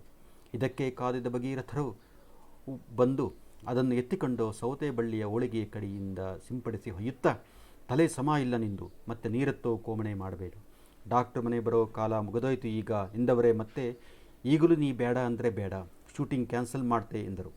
ನಿರ್ಮಲಕ್ಕ ತಮ್ಮ ಮೌನಭಂಗ ತುಂಬ ಸಸಾರವಾಗುವುದು ಬೇಡ ಎಂಬಂತೆ ಸನ್ನೆಯಲ್ಲೇ ಕೈ ಎತ್ತಿ, ನಡೀಲಿ ನಿಮಗೆ ಬೇಕಾದ ಹಂಗ ನಡೀಲಿ ಎಂದು ಸೂಚಿಸಿದರು. ಇದಾದ ನಂತರವೇ ಭಗೀರಥರು ಮರುದಿನ ಬೆಳಗ್ಗೆ ಚಹಾ ಕುಡಿದವರೇ ಮೊದಲ ದೋಣಿ ಹಿಡಿದು ಹೊಸೂರಿಗೆ ಹೋಗಿ ಟೆಂಪೋ ಹಿಡಿದು ಹಿಚಕಡ, ಶಿರೂರು, ಬಂದಿಗೆ, ಅಂಕೋಲಾದಲ್ಲಿರುವ ಸಂಬಂಧಿಕ ಬಳಗದವರಿಗೆಲ್ಲ ಮದುವೆ ಆಮಂತ್ರಣ ಕೊಡುವಂತೆ ಮನೆಯಲ್ಲಿ ಸಿನಿಮಾ ಶೂಟಿಂಗ್ ಉಂಟು, ಬೆಂಗಳೂರಿಂದ ತಂಡ ಬರ್ತದೆ, ನೋಡಲಿಕ್ಕೆ ಮಕ್ಕಳನ್ನು ಕರ್ಕೊಂಡು ಬನ್ನಿ ಎಂದು ದಿನವಿಡೀ ಅಲೆದು ಈಗ ಮರಳಿದ್ದರು. ಹಿಚಕಡದ ಬೊಮ್ಮಣ್ಣ ಮಾತ್ರ, ನನಗೊಂದು ಪಾಠ ಕೊಡಿಸು ಭಗೀರಥಣ್ಣ, ಪೋಸ್ಟ್ಮ್ಯಾನ್ ಪಾಠ ಆದರೂ ಅಡ್ಡಿಲ್ಲ ಎಂದು ಜೀವ ತಂದು ಬಿಟ್ಟ. ಈ ದಣಿವಿನಿಂದಾಗಿ ಭಗೀರಥರಿಗೆ ಮರಳಿ ಬಂದು ಉರುವಳೆಯ ದೋಣಿಯಲ್ಲಿ ಕುಳಿತ ತಕ್ಷಣ ಒಂದು ಬಗೆಯ ಮರವು ಆವರಿಸಿತ್ತು. ಈಗ ದೋಣಿಯಿಂದಿಳಿದಿದ್ದೇ, ನೆಲಕ್ಕೆ ಕಾಲು ತಾಗಿದ್ದೇ ಎಲ್ಲ ಚಾಲು ಆಗಿ ಹೋಯಿತು. ಗೇಟ್ ತಳ್ಳಿ ಒಳಗೆ ಹೋಗುವಾಗ ನಿರ್ಮಲಕ್ಕ ಸೂಜಿ ಮಲ್ಲಿಗೆ ಮಂಟಪದಿಂದ ಮಗುಗಳನ್ನು ಬಿಡಿಸಿ ಸಣ್ಣ ಸ್ಟೀಲಿನ ತಟ್ಟೆಯಲ್ಲಿ ಹಾಕುತ್ತಿದ್ದರು. ನೋಡಲು ತುಂಬ ಸಮಾಧಾನವಾಯಿತು. ಹೊರಳಿ ಗೇಟು ಹಾಕುವಾಗ ದೂರದ ಗಂಗಾವಳಿಯ ಬಳುಕಿನಲ್ಲಿ ತಮ್ಮನ್ನು ತಂದಿದ್ದ ದೋಣಿ ಮರಳಿ ಹೋಗುತ್ತಿತ್ತು. ಕೈಲಿದ್ದ ಪ್ಲಾಸ್ಟಿಕ್ ಚೀಲವನ್ನು ಮುಂದೆ ಮಾಡುತ್ತಾ, ಚಲೋ ಕರ್ಲಿ ಸಿಕ್ತು, ನಾಳೆಯಿಂದ ಶೂಟಿಂಗ್ ಶುರುವಾದರೆ ಮತ್ತು ನೀನು ಮೀನು ಮಾಡೋದು ಯಾವಾಗಲೋ ಏನೋ, ಇವತ್ತೇ ಮೀನಾಶೆ ಮಾಡಿಬಿಡ್ವಾ, ನಾ ಸರಿ ಮಾಡಿಕೊಡ್ತೆ, ನೀ ಮಸಾಲೆ ಅರಿ ಎಂದರು. ಕಣ್ಮುಚ್ಚಿ ತೆಗೆಯುವುದರೊಳಗೆ 10-20 ಬ್ಯಾಂಡೇಜ್ ಬೂಟಿನ ಬಂಗಾರದ ಮನುಷ್ಯರು ಜಾತ್ರೆಯಲ್ಲಿ ಬಾವಿಯಲ್ಲಿ ಮೋಟಾರು ಸೈಕಲ್ ಹೊಡೆಯುವವರ ಹಾಗೆ ಬಿಗಿಯಾದ ಬನಿಯನ್ನು ಹಾಕಿಕೊಂಡು ಟ್ರಾಲಿ ಸೆಟ್ ಮಾಡುವವರು, ಹೊಳೆಯುವ ತಗಡಿನ ಫಲಕವನ್ನು ತುಳಸಿ ಕಟ್ಟೆಯ ಪಕ್ಕ ಇಟ್ಟು ಅದನ್ನು ಅಡ್ಜಸ್ಟ್ ಮಾಡುತ್ತಾ ಸೂರ್ಯನನ್ನು ಸೀದಾ ರಪ್ಪಂತ ನಿರ್ಮಲಕ್ಕನ ಬೀಸುಕಲ್ಲಿಗೆ ರವಾನೆ ಮಾಡುವ ಹುಡುಗರು, ಆವರಿಸಿಕೊಂಡು ಲೈಟ್ ಆನ್, ಕ್ಯಾಮರಾ, ಆ್ಯಕ್ಷನ್, ಕಟ್ಟಿಟ್ಗಳು ರಣದುಂದುಭಿಯಂತೆ ಮುರಳಿ ಮನೆಯ ದೆಸೆಯೇ ಸಾಫಾಗಿ ಬದಲಾಗಿ ಹೋಯಿತು. ನಟಿಯೊಬ್ಬಳು ಒಂದು ಪುಟ್ಟ ಡೈಲಾಗನ್ನು ಹೊಡೆಯುತ್ತಾ ಸೀದಾ ಮಹಡಿಯ ಮೇಲಿನ ಸೊಸೆಯ ರೂಮಿನಲ್ಲಿ ಅಲ್ಲೇ ಕಪಾಟಿನ ಪಕ್ಕ ಇದ್ದ ಸೊಸೆಯ ಚುನ್ನಿಯನ್ನೇ ಹೊದ್ದುಕೊಂಡು ಮಗ ಸೊಸೆಯರ ಮಂಚದ ಮೇಲೆ ನಿರ್ದಾಕ್ಷಿಣ್ಯವಾಗಿ ನಿದ್ದೆ ಹೋಗಿಬಿಟ್ಟಿದ್ದಳು. ಒಂದು ಕ್ಷಣ ವಿಚಿತ್ರ ಅನಿಸಿದರೂ ನಿರ್ಮಲಕ್ಕನಿಗೆ ಅಲ್ಲಿ ಸೊಸೆಯೇ ಮಲಗಿದಂತೆ ಅನಿಸಿ ಕಣ್ಣಿಗೆ ಹಿತವಾಯಿತು. ಮೆಲ್ಲಗೆ ಫ್ಯಾನ್ ಹಚ್ಚಿ ಬಂದರು. ನಟಿ ಮನೆಗೆ ಇಷ್ಟೇ ಸಾಕಾಗಿತ್ತು ಎಂಬಂತೆ, ಆಂಟಿ ಇಲ್ಲಿ ಕಾಣಮೀನು ತುಂಬ ಫೇಮಸ್ ಅಂತೆ, ನೀವು ಮಾಡಲ್ವಾ ಎಂದು ತಿಳುವಾಗಿ ಕುಯ್ಯತೊಡಗಿದಳು. ಗೋಡೆಯ ಮೇಲಿದ್ದ ಫೋಟೋಗಳನ್ನು ತೋರಿಸಿ, ಮಗನ, ಸೊಸೆಯ, ಮೊಮ್ಮಗಳ ಹೆಸರೇನು, ಕ್ಯೂಟ್ ಆಗಿದ್ದಾಳೆ ಎಂದು ಮುಂದುವರಿಸುವಾಗ ಶಾರ್ಟ್ ರೆಡಿ ಎಂದು ಕರೆ ಬಂತು. ಕೇಳಿದ ಪ್ರಶ್ನೆಯ ಪ್ರತ್ಯುತ್ತರದಲ್ಲಿ ಇನಿತೂ ಆಸಕ್ತಿ ಇಲ್ಲದಂತೆ ಆಕೆ ಕೆಳಗೆ ಓಡಿದಳು. ಮನೆ ತುಂಬ ವಾಯರ್ಗಳು ಎಲ್ಲಿಂದ ಎಲ್ಲಿಗೂ ಹಾಯುತ್ತಿದ್ದವು. ಯಾವ ರೂಮಿಗೆ ಹೋದರೂ ಒಂದಿಷ್ಟು ಅಪರಿಚಿತರು ಸದ್ದು ಮಾಡದೆ ಕೂತಿರುತ್ತಿದ್ದರು. ಯಾರು ಬಾಯಿ ಬಿಟ್ಟರೂ ಎಲ್ಲಿಂದಲೋ ಶ್ ಎಂಬ ಕಟ್ಟಾಜ್ಞೆ ಬರುತ್ತಿತ್ತು. ಬೇಡಪ್ಪ, ಬೇರೆ ಕಡೆ ಹೋಗುವ ಎಂದರೆ ಅಲ್ಲಿ ಹೋಗಬೇಡಿ, ಅದು ಫೀಲ್ಡು ಎನ್ನುತ್ತಿದ್ದರು. ನಿರ್ಮಲಕ್ಕನಿಗೆ ತಮ್ಮ ಕುತೂಹಲವು ದಣಿವನ್ನು ಉಂಟು ಮಾಡಿತು. ಇದರ ಪರಾಕಾಷ್ಠೆ ಎಂಬಂತೆ ಅವರು ಅಡಿಗೆ ಮೂಲೆಯಲ್ಲಾದರೂ ತುಸು ಕೂರುವ ಅಂತ ಹೋದರೆ ಅಲ್ಲಿ ಕೂತಿದ್ದ ಕಾಸ್ಟ್ಯೂಮ್ ಇನ್ಚಾರ್ಜ್ ಕನ್ನಿಕೆಯೊಬ್ಬಳು, ನಮ್ಮ ಶೂಟಿಂಗ್ ನೋಡೋಕೆ ಬಂದ್ರ, ಇದೇ ಊರ ಎಂದು ಕೇಳಿದರು. ಸಿಟ್ಟು, ನಗು ಎರಡನ್ನೂ ಮೀರಿದಂತಹ ಒಂದು ಮುಕ್ತ ಆನಂದ ನಿರ್ಮಲಕ್ಕರಲ್ಲಿ ಮೂಡಿತು. ಅವರು ಕಿಟಕಿಯಿಂದ ಗಂಡ ಕಾಣುತ್ತಾರಂತ ನೋಡಿದರೆ ಅವರು ಹಜಾರದಲ್ಲಿಯ ದೊಡ್ಡ ಬೀಟೆಯ ಕಪಾಟೊಂದನ್ನು ಪಕ್ಕಕ್ಕೆ ಜರುಗಿಸುವಲ್ಲಿ ನಿರತರಾಗಿದ್ದರು. ನಿರ್ದೇಶಕರ ಅಣತಿಯ ಮೇರೆಗೆ ಅದನ್ನು ಜಗುಲಿಯ ಇನ್ನೊಂದು ಬದಿಗೆ ಸರಿಸಲಾಗುತ್ತಿತ್ತು. ಆ ಕಪಾಟ ಬಂದಾಗ ಅದನ್ನು ಈಗಿರುವ ಜಾಗದಲ್ಲಿ ಇಡಬೇಕೆಂದು ಭಗೀರಥರು ಹಿಡಿದ ಹಠ ನೆನಪಾಗಿ ನಿರ್ಮಲಕ್ಕನಿಗೆ ನಗು ಬಂತು. ಮಗ ಸೊಸೆ ಇಬ್ಬರು ಆ ಕಪಾಟ ಕಿಟಕಿಗೆ ಅಡ್ಡಬೇಡವೆಂದರೂ ಕೇಳದೆ ಅದನ್ನು ಮುಟ್ಟಲು ಕೊಡದೇ ಇದ್ದವರು ಈಗ ಯಾವುದೋ ಸಿನಿಮಾದ ಒಂದು ಕ್ಷಣಿಕ ದೃಶ್ಯಕ್ಕಾಗಿ ಯೂನಿಟ್ ಹುಡುಗರೊಡನೆ ಪೂರ್ತಿ ಗುಣವಾಗುವುದಕ್ಕೆ ಮೊದಲೇ ಆಸ್ಪತ್ರೆಯಿಂದ ಓಡಿ ಬಂದ ಮನೋರೋಗಿಯ ಕಳೆ ಹೊಂದಿರುವ ನಿರ್ದೇಶಕನೊಬ್ಬನ ಆಜ್ಞಾಪಾರಕಲಾಗಿ ಜೋರ್ ಲಗಾಕೆ ಐಸಾ ಎನ್ನುತ್ತಾ ಕಪಾಟ ತಳ್ಳುತ್ತಿರುವುದು ಅದ್ಭುತ ನೋಟವಾಗಿ ಕಂಡಿತು. ಭಗೀರಥ ಗಾಂಕಾರರು ಕೇವಲ ಬೀಟಿಯ ಕಪಾಟನ್ನು ತಳ್ಳುತ್ತಿಲ್ಲ, ಬದಲಿಗೆ ಇಷ್ಟು ದಿನ ತಮ್ಮ ಮೇಲೆ ತಾವೇ ಹೊತ್ತುಕೊಂಡಿದ್ದ ಬೇರೆ ಯಾವುದೋ ಹೊರೆಯನ್ನು ಆಚೆ ತಳ್ಳುತ್ತಿರುವಂತೆ ಮತ್ತು ಅದರಲ್ಲಿ ಸಂಪೂರ್ಣ ಪರವಶರಾಗಿರುವಂತೆ ತೋರುತ್ತಿತ್ತು. ಒಂದು ಜಾಗದ ಸ್ವರೂಪವೇ ಹೇಗೆ ತಮ್ಮ ನೆಮ್ಮದಿಯನ್ನು ನಿಯಂತ್ರಿಸುತ್ತಿದೆಯಪ್ಪ ಎಂದು ಚಕಿತಗೊಂಡ ನಿರ್ಮಲಕ್ಕ ಬೀಸುಕಲ್ಲಿನ ಸಣ್ಣ ಸ್ಟೂಲ್ ಹತ್ತಿ ಮೇಲ್ಖಾನೆಯಲ್ಲಿದ್ದ ಹಳೆ ಡಬ್ಬಿಯನ್ನು ಇಳಿಸಿ ಅದರಲ್ಲಿದ್ದ ರವೆಲಾಡು ಅಡುಗೆ ಮನೆಯಲ್ಲಿದ್ದವರಿಗೆ ಹಂಚಿದಳು. ಇದರ ಸುಳಿವಿಗೆ ಕಾದವರಂತೆ ಹಠಾತ್ತನೆ ಹೊರಗಡೆ ಇದ್ದವರೆಲ್ಲ, ಯೂನಿಟ್ ಹುಡುಗರೆಲ್ಲ ಹಿಡಿದುಕೊಂಡಿದ್ದ ದೀಪಸ್ತಂಭಗಳನ್ನು ಅವುಗಳ ಪಾಡಿಗೆ ಬಿಟ್ಟು ಪ್ರಸಾದ ಸ್ವೀಕಾರಕ್ಕೆ ಬಂದು ಮತ್ತಿಕೊಂಡರು. ಡಬ್ಬಿ ಬೇಗ ಖಾಲಿ ಆದಿದ್ದರಿಂದ ನನಗೆ ಸಿಗಲಿಲ್ಲ, ನನಗೆ ಸಿಗ್ತಾ ಇತ್ಯಾದಿ ಗುಜು ಶುರುವಾಗಿ ಯಾರೋ ಒಬ್ಬರು ಸೈಲೆನ್ಸ್ ತಂದು ಪ್ರಾಣಾಂತಿಕವಾಗಿ ಕೂಗಿದರು. ಆ ಕೂಗಿಗೆ ಗಂಗಾವಳಿ ಅಲೆಗಳು ಕೂಡ ಸ್ತಬ್ಧವಾಗಿ ಬಿಟ್ಟವು. ಬಾಯಲ್ಲಿ ರವೆಲಾಡ ಇದ್ದವರು ಅದನ್ನು ಜಿಗಿಯುವುದಕ್ಕೆ ಹೆದರಿ ಮಂಕನಂತೆ ಮೆಲ್ಲಲು ಯತ್ನಿಸಿದರು. ಭಗೀರಥರು ನಿಂತಲ್ಲೇ ಕೂತುಕೊಂಡು ಬಿಟ್ಟರು. ಯಕ್ಷಗಾನವನ್ನು ಅತಿ ಹತ್ತಿರದಿಂದ ನೋಡಲು ಕೈಕೊಟ್ಟು ಕೂತ ಮಕ್ಕಳಂತೆ. ಕ್ಯಾಮರಾದ ಟ್ರರ್ ಎಂಬ ಸದ್ದಷ್ಟೇ ಕೇಳಲಾರಂಭಿಸಿದ ನೀರವದಲ್ಲಿ ಆ್ಯಕ್ಷನ್ ಎಂಬ ಆಜ್ಞೆ ಆಗಿದ್ದೇ ಕಾಣೆ ಮೀನಿದ ನಟಿ ಕಿಟಕಿಯಿಂದ ಆಸೆ ನೋಡುತ್ತಿದ್ದವಳು ಖುಷಿಯಿಂದ ನೆಗೆದು ಹೊರಳಿ ಅಮ್ಮ ಕಿರಣ್ ಬಂದ ಎಂದವಳೆ ಬಾಗಿಲ ಬಳಿ ಹೋದವಳಂತೆ ಮಾಡಿ ಗಕ್ಕನೆ ನಿಂತು, ಇಲ್ಲ ಬಾಗಿಲನ್ನ ತೆಗಿಯಲ್ಲ, ನೀನೇ ತೆಗಿಯಮ್ಮ ಎಂದು ಪಕ್ಕಕ್ಕೆ ಮರೆಯಾದಳು. ಕಟ್ ಎಂದರು. ಸುಮಾರು 10 ಸಲ ಮತ್ತೆ ಅದೇ ನಡೆಯಿತು. ಆ ದೃಶ್ಯದಲ್ಲಿ ಗೋಡೆಯ ಮೇಲಿದ್ದ ಮನೆಯ ಕೆಲ ಹಳೆ ಫೋಟೋಗಳನ್ನು ನಿರ್ಮಲಕ್ಕ ತನ್ನ ಮದುವೆಯ ಹೊಸತರಲ್ಲಿ ಮಾಡಿದ ಮೊಲದ ಬಟನ್ ಕಸೂತಿಯನ್ನು ಹಾಗೇ ಉಳಿಸಿಕೊಂಡಿದ್ದರಿಂದ ನಿರ್ಮಲಕ್ಕನಿಗೆ ಕೌತುಕವೆನಿಸತೊಡಗಿತು. ಮಧ್ಯಾಹ್ನ ಮಲಗುವ ಕೋಣೆಯ ಕಪಾಟಿನ ಎದುರು ದೃಶ್ಯ ನಡೆಯಿತು. ಮಿಸ್ ಕಾಣೆಮೀನು ಓಡಿ ಬಂದು ಕಪಾಟಿನ ಬಾಗಿಲು ತೆಗೆದು ಅದರಲ್ಲಿ ತನ್ನ ಚಿನ್ನದ ಬಳೆಯನ್ನು ಹುಡುಕುವ ದೃಶ್ಯ. ಕಲಾ ನಿರ್ದೇಶಕ ಆ ಮುನ್ನವೇ ಭಗೀರಥರ ಬಳಿ ಅದರಲ್ಲಿರುವ ವಸ್ತುಗಳು ಹಾಗೇ ಇರಲಿ, ವಾಸ್ತವಿಕತೆ ಇರುತ್ತದೆ ಎಂದು ಅವರನ್ನು ಒಪ್ಪಿಸಿದ್ದು ನಿರ್ಮಲಕ್ಕನಿಗೆ ಗೊತ್ತಿರಲಿಲ್ಲ. ಕಪಾಟಿನ ಎದುರಿಗೆ ದೃಶ್ಯ ಅಂತ ನೋಡುತ್ತಾ ಕೂತರು. ಅದರ ಮೇಲಿಟ್ಟಿದ್ದ ಹಳೆ ರದ್ದಿ ಪೇಪರು ಹಾಗೇ ಉಳಿಯಿತಲ್ಲ ಎಂದು ಸ್ವಲ್ಪ ಹಳಿ ಅನುಭವಿಸುತ್ತಿರುವಾಗಲೇ ಧಗಧಗ ಬಿಸಿ ದೀಪಗಳು ಹೊತ್ತಿಕೊಂಡು ಕ್ಯಾಮರಾ ಟ್ರರ್ ಶುರುವಾಗಿ ಕಾಣಮೀನು ಭಯದಲ್ಲಿ ಓಡಿಬಂದು ದೃಢಾರನೆ ಕಪಾಟ ತೆಗೆದೇ ಬಿಟ್ಟಳು. ನಿರ್ಮಲಕ್ಕನ ಗಂಟಲು ಕ್ಷಣಾರ್ಧದಲ್ಲಿ ಒಣಗಿ ಅಯ್ಯಯ್ಯೋ ಎಂದು ದನಿ ಉಡುಗುವುದರೊಡನೆ ನಟಿ ಕಪಾಟದಲ್ಲಿಯ ಬಟ್ಟೆ ಬರೆ, ಸ್ಟೀಲ್ ಡಬ್ಬಿಗಳನ್ನು ಅಸ್ತವ್ಯಸ್ತಗೊಳಿಸಿ ಬೀಳಿಸುತ್ತಾ ಬಳೆಯನ್ನು ಹುಡುಕತೊಡಗಿದಳು. ಸೊಸೆ ರಜೆಗೆ ಬಂದಾಗ ಹಾಕಿಕೊಳ್ಳಲೆಂದು ಇಲ್ಲೇ ಬಿಟ್ಟು ಹೋಗಿದ್ದ ಸಲ್ವಾರ್ ಕಮೀಜುಗಳು, ನಿರ್ಮಲಕ್ಕನ ಸೀರೆಗಳು, ಭಗೀರಥರ LIC ಪಾಲಿಸಿಯ ರಸೀದಿಯ ಫೈಲುಗಳು, ಹೆಚ್ಚಿದರೆ ಖರ್ಚಾಗುತ್ತದೆಂದು ಬಳಸದೇ ಬಿಚ್ಚಿಟ್ಟಿದ್ದ ಯಾವುದೋ ಕಾಲದ ಸೆಂಟು ಬಾಟಲಿಯ ಬಾಕ್ಸು ಎಲ್ಲ ಝಳ ಬೆಳಕಿನಲ್ಲಿ ಪ್ರಕಟಗೊಂಡವು. ಕೈಕಾಲೇ ಆಡದಂತಾಗಿ ಹೋದ ನಿರ್ಮಲಕ್ಕನಿಗೆ ಶೂಟಿಂಗ್ ನೋಡುತ್ತಿದ್ದ ಧನಸ್ಥೋಮದೊಡನೆ ನೋಡಲೂ ಆಗಲಿಲ್ಲ. ನಡು ಬೀದಿಯಲ್ಲಿ ಮನೆಯ ಬುತ್ತಿಯ ಡಬ್ಬಿ ಕೈಜಾರು ಬಿದ್ದು ಹರಡಿ ಹೋದಂತೆ ಅನಿಸಿತು. ಭಗೀರಥರಿಗೂ ಅಂಥದ್ದೇ ಏನೇನೋ ಆಯಿತು. ಕೆಳಗೆ ಬಿದ್ದುದನ್ನು ಅವಸರದಲ್ಲಿ ಹಾಗೆ ಕಪಾಟಿನೊಳಗೆ ತುರುಕುತ್ತಾ ಅಲ್ಲಿಂದಲೇ ಇದೆಲ್ಲ ಈ ನಮೂನೆ ಆಗ್ತದೆ ಅಂತ ಖಂಡಿತ ಗೊತ್ತಿರಲಿಲ್ಲ ಎನ್ನುವ ಅಸಹಾಯಕ ನೋಟದಲ್ಲಿ ನಿರ್ಮಲಕ್ಕನಿಗಾಗಿ ಅರಸಿದರು. ಕುಕ್ಕುವ ದೀಪಸ್ತಂಭಗಳ ಹಿಂದೆ ಜನಸಮೂಹ ಕಾಣುತ್ತಿತ್ತು ಹೊರತು ಯಾರ ಮುಖವೂ ಸ್ಪಷ್ಟವಾಗಿ ತೋರುತ್ತಿರಲಿಲ್ಲ. ಆಯ್ತಲ್ಲ ಲೈಟ್ ಬಂದ್ ಮಾಡಿ ಹಂಗಾರೆ ಎಂದು ಗೊಣಗುತ್ತಾ ನಿರ್ಮಲಕ್ಕನ ಸೀರೆಯನ್ನು ಮಡಿಸಿ ಒಳಗೆ ಸೇರಿಸಿದರು. ತಮ್ಮ ಸಂಸಾರದ ನಾನಾ ಬಿಸಿಲು ಮಳೆಗಳನ್ನು ಹೀರಿಕೊಂಡು ಮೃದುವಾಗಿದ್ದ ಆ ಸೀರೆಗಳು ಮತ್ತು ಅವುಗಳ ಸ್ಪರ್ಶವೊಂದೇ ಈ ಸುಳ್ಳು ಪ್ರಖರ ಬೆಳಕಿನಲ್ಲಿ ತನಗೆ ಸಂಬಂಧಪಟ್ಟ ನಿಜ ಎಂದು ಅವರ ಅನುಭವಕ್ಕೆ ಬಂತು. ರಪ್ಪೆಂದು ಬಾಗಿಲು ಬಡಿದವರೇ ಮೈಮೇಲೆ ಬಂದವರ ಹಾಗೆ ನಾವು ಗಂಟು ಮಾಡಲಿಲ್ಲ ಅಂದೆ ಎಂದು ಕೂಗಿದರು. ಲೈಟುಗಳನ್ನು ಆರಿಸಲಾಯಿತು. ಅಂಥದ್ದೇನೂ ಅನಾಹುತ ಆಗಲಿಲ್ಲ ಎಂಬ ವೆರಸಿಯಲ್ಲಿ ಯೂನಿಟ್ ಯೂನಿಟ್ಟಿನವರು ಈಗ ಹಿತ್ತಲ ಬದಿಯ ಬಟ್ಟೆ ಒಗೆಯುವ ಕಲ್ಲಿನ ಸಮೀಪ ಕಾಣೆ ಮೀನನ್ನು ಕರೆದುಕೊಂಡು ಹೋಗಿ ಅಲ್ಲಿ ಆಕೆ ಕುಳಿತು ಕಾಯುವ ದೃಶ್ಯಗಳನ್ನು ತೆಗೆಯುವುದರಲ್ಲಿ ನಿರತರಾದರು. ಭಗೀರಥರಿಗೆ ನಿರ್ಮಲಕ್ಕನನ್ನು ತಮ್ಮ ಮನೆಯಲ್ಲಿ ಹುಡುಕಿ ತೆಗೆಯುವುದೇ ಕಷ್ಟವಾಯಿತು. ಮಗನನ್ನು ಹೆರುವ ಸಂದರ್ಭದಲ್ಲಿ ಅಂಕೋಲೆ ಆಸ್ಪತ್ರೆಯಲ್ಲಿ ಹೆಂಡತಿಯನ್ನು ಆಸ್ಪತ್ರೆಯೊಳಗೆ ಗಾಲಿ ಕುರ್ಚಿಯಲ್ಲಿ ಒಯ್ದ ಮೇಲೆ ನರ್ಸೊಬ್ಬಳು ಬಂದು ಅವಳ ಸೀರೆಯನ್ನು ಮುದುಡಿ ಮಾಡಿ ತಂದುಕೊಟ್ಟಿದ್ದ ಅವರ ಕೈಗಳಿಗೆ ಈಗ ನವಿರಾಗಿ ನೆನಪಾಯಿತು. ಇದ್ದುದರಲ್ಲೇ ಅದನ್ನು ಹಾಗೆಯೇ ಮಡಿಸಿ ಗಟ್ಟಿಯಾಗಿ ಹಿಡಿದುಕೊಂಡು ಮಧ್ಯರಾತ್ರಿ ಹೆರಿಗೆ ಆಗುವ ತನಕವೂ ಹೊರಗಿನ ಬೆಂಚಿನ ಮೇಲೆ ಕುಳಿತಿದ್ದರು. ಆ ತಿಳಿನೀಲಿ ಸೀರೆಯ ಮೃದುತ್ವವೇ ಅವರಿಗೆ ಶಕ್ತಿಯನ್ನು ಧೈರ್ಯವನ್ನು ಕೊಟ್ಟಿತ್ತು. ನರ್ಸ್ ಬಂದು ಎಲ್ಲ ಸುಸೂತ್ರವಾಗಿದೆ, ತಾಯಿ ಮಗು ಸುರಕ್ಷಿತ ಎಂದು ಸುವಾರ್ತೆ ಅರೋಹಿದಾಗ ಮುದ್ದೆ ಸೀರೆಯನ್ನು ಕಂಡಿಗೊತ್ತಿಕೊಂಡು ಮುದ್ದಿಸಿ ನಂತರ ಪ್ರಾಕ್ಟಿಕ್ಸ್ ಚೀಲದಲ್ಲಿ ಹಾಕಿ ಒಂದಿಗೆಯ ಭಾವನ ಮನೆಗೆ ಸೈಕಲ್ ಹೊಡೆದಿದ್ದರು. ಈಗ ವಾಯರುಗಳೇ ತುಂಬಿದ್ದ ಮನೆಯಲ್ಲಿ ನಿರ್ಮಲಕ್ಕನೆಯವರಿಗೆ ಕಾಣದೆ ಅಧೀರರಾಗಿ ಒಮ್ಮೆಗೆ ನಿಮ್ಮೂ ಎಂದು ಕೂಗಿದರು. ಅದು ಇನ್ಯಾರನ್ನು ತಲುಪದಿದ್ದರೂ ನಿರ್ಜನವಾದ ಉಪ್ಪರಿಗೆಯ ಮೇಲೆ ಮರೆಯಲ್ಲಿ ನಿಂತು ಶೂಟಿಂಗ್ ನೋಡಲು ಯಾರ್ಯಾರು ಬಂದಿದ್ದಾರೆ ಎಂಬುದನ್ನು ಗಮನಿಸಿದ್ದ ನಿರ್ಮಲಕ್ಕನನ್ನು ಖಂಡಿತ ತಲುಪಿತ್ತು. ಈ ಮನೆಯಲ್ಲಿ ತನ್ನನ್ನು ಇಷ್ಟು ದೊಡ್ಡದಾಗಿ ಕೂಗುವ ಪರಿಸ್ಥಿತಿ ಈ ಮನೆ ಕಟ್ಟಿದಾಗನಿಂದಲೇ ಬಂದಿರಲಿಲ್ಲವಲ್ಲ ಎಂದು ಆಕೆಗೆ ಅನಿಸಿತು.